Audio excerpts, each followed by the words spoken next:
Well, COVID is going to crash the organization structure that is that long.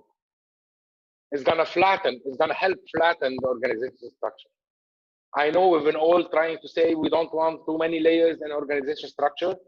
Again, COVID is a catalyst to help us flatten the organization structure. COVID has helped us because we will adapt more technologies. This means we'll need less hierarchies and hierarchical levels.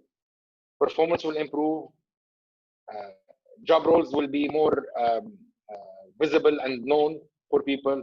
So all of these will flatten the organization structure, which is very good for companies.